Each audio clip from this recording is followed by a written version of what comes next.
धाकड़ खबर, बेखौफजुमा बेबाक अंदाज।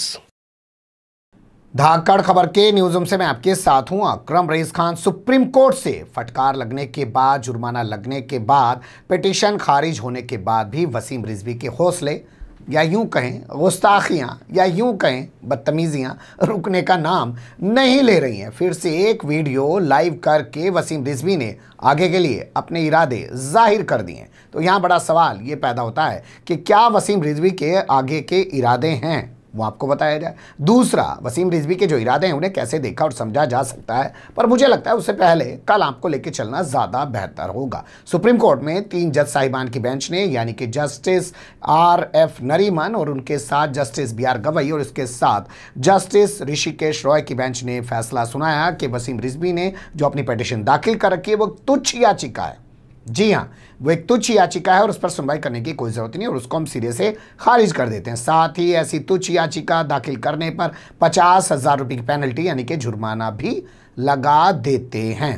तो ये बड़ी खबर कल आपके सामने आ चुकी है। इसके अलावा आज आप अखबार उठा के देखेंगे तो हिंदी के अखबार में तो सिर्फ इतनी खबर मिलेगी कि सुप्रीम कोर्ट ने पिटीशन खारिज कर दिए और उसके अलावा उर्दू के जो अखबार है वो भरे पड़े हैं कि फला मौलाना ने ये रिएक्शन दिया, फला मौलाना ने वो रिएक्शन दिया, बड़े खुश हैं, कह रहे हैं कि साहब सुप्रीम कोर्ट ने बहुत अच्छा फैसला दिया।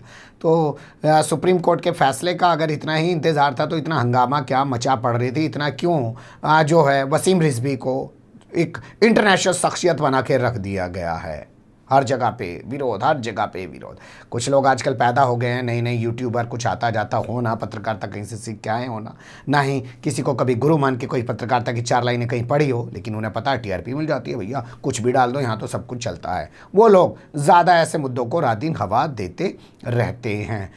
खैर जाने दीजिए इन सब बातों को, असल मुद्दे पे आते हैं। तो सुप्रीम कोर्ट ने वसीम रिजवी की उस पिटीशन को खारिज किया जिसमें वसीम रिजवी ने कहा था कि कुरान के अंदर से 26 आयतों को निकाल देना चाहिए, इनसे आतंकवाद फैल रहा है। साथ ही मदरसे में इन आयतों को पढ़ाने पर रोक लगा देनी चाहिए और ये आयतें जो हैं झूठी आयतें हैं, फर्जी आयतें हैं। इन आयतों को जो मुसलमानों के पैगम्बर हैं, प्रोफेट मोहम्मद हैं, उनके बाद जो खुलफाए राशिदीन आए 4 लोग थे, उनमें से 3 लोगों ने शामिल किया है। जानबूझ के उन्होंने इसमें बढ़ा दिया है इन चीज़ों को। ये डिमांड करते हुए उन्होंने पिटीशन दाखिल की थी, जिसके बाद पूरे देश के अंदर ही नहीं दुनिया में भी उनका विरोध हो रहा था। तरह तरह की चीज़ें हो रही थी। पहले उनको उनके धर्मगुरुओं ने छोड़ दिया, फिर उसके बाद शिया सुन्नी धर्मगुरुओं ने उनको सिरे से किनारा कर दिया, उनको कहा कि ये इस्लाम से कोई ताल्लुक़ नहीं है, मुसलमान नहीं है। उनके परिवार के लोगों ने भी छोड़ दिया, वो काफ़ी गायब हो गए, अंडरग्राउंड हो गए, किसी का कोई जवाब देने सामने नहीं आ रहे थे इतने तमाम विरोध के बावजूद। अब कल जब सुप्रीम कोर्ट से फैसला आया और फटकार लगाने के बाद, 50,000 का जुर्माना लगाने के बाद, फिर भी वो सामने आए और उन्होंने आके अपना रिएक्शन दिया। कैसे वो अपना रिएक्शन दे रहे हैं उसी को सुन लीजिए। अधिवक्ताओं के साथ बातचीत में यह बात तय की गई है कि हम माननीय सुप्रीम कोर्ट में इस कुरान की 26 आयतों के सिलसिले में एक रिव्यू पिटीशन दाखिल करेंगे और इंटरनेशनल कोर्ट ऑफ जस्टिस में भी इस मामले को ले जाएंगे, क्योंकि हिंदुस्तान के साथ साथ पूरी दुनिया इस्लामिक आतंकवाद से परेशान है। इस लड़ाई को हम आखिरी तक लड़ेंगे। सुन लिया आपने उनका रिएक्शन। इस तरीके से वो अपनी बातचीत को रख रहे हैं। उन्होंने 3 बातें हमारे हिसाब से इस पूरे मामले में की। पहली बात, वो कह रहे हैं कि इसमें वो रिव्यू पिटीशन में जाएंगे, यानी कि पुनर्विचार याचिका लेकर फिर से सुप्रीम कोर्ट में जाएंगे। 50,000 की पेनल्टी लग के खारिज किया है सुप्रीम कोर्ट ने, लेकिन फिर भी हौसला देखिए साहब का, कम नहीं होने का नाम ले रहा है। वो कह रहे हैं कि जिन आधार पर खारिज हुई है उनमें सुधार करके दोबारा से रिव्यू पिटीशन लेके जाएंगे। ये उनका अधिकार है, वो जा सकते हैं, इसे आप रोक भी नहीं सकते, ये इनके पास संवैधानिक अधिकार है। ठीक है, अब आते हैं दूसरी चीज़ पे। इसके बाद वो कह रहे हैं इस पूरे मामले को लेकर वो इंटरनेशनल कोर्ट फॉर जस्टिस में भी जाएंगे, यानी कि ICJ के सामने भी वो इस पूरे मामले को लेकर जाएंगे। तो भैया एक बात बताओ वसीम रिजवी साहब, क्या ये 2 देशों के बीच का मामला है कि एक देश कह रहा है कि हटाएंगे, दूसरा देश कह रहा है नहीं हटाएंगे?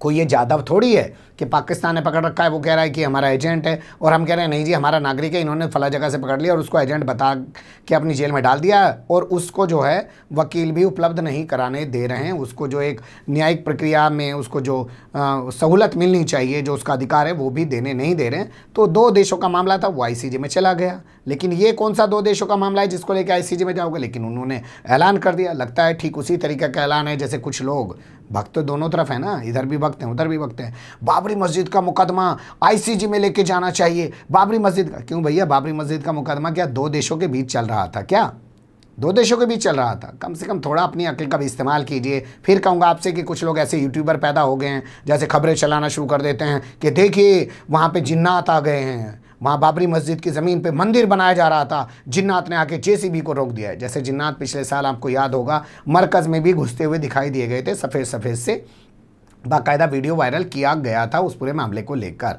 निज़ामुद्दीन मरकज़ की बात कर रहा हूँ जो तबलीगी जमात का है। तो ऐसी चीज़ों से आपको खुद गुरेज करना चाहिए, खुद समझना चाहिए। लेकिन ये दावा कर रहे हैं साहब, यानी कि इनको उम्मीद है कि रिव्यू पिटीशन में फिर यहाँ मुँह की खाएंगे। भाई रिव्यू पिटीशन में जाएंगे, पुनर्विचार याचिका में सुप्रीम कोर्ट जाएंगे, तो इन्हें पहले ही लग रहा है कि फिर मुँह की खाएंगे, तो उसकी मुँह की खाने के बाद ये जाएंगे ना आगे, इसलिए इनका कहना। अब बात कर लेते हैं इनके तीसरे लाइन पर। वो तीसरी लाइन आपने इनकी ध्यान से सुनी है या नहीं सुनी है? पहले वीडियो दोबारा फिर रख देता हूँ मैं, 26-30 सेकंड का वीडियो है, उसको सुन लीजिए, उसके बाद तीसरे पॉइंट्स के पर चर्चा करते हैं।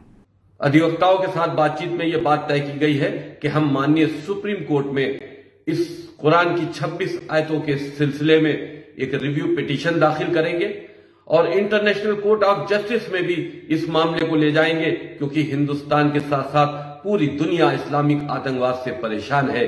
इस लड़ाई को हम आखिरी तक लड़ेंगे।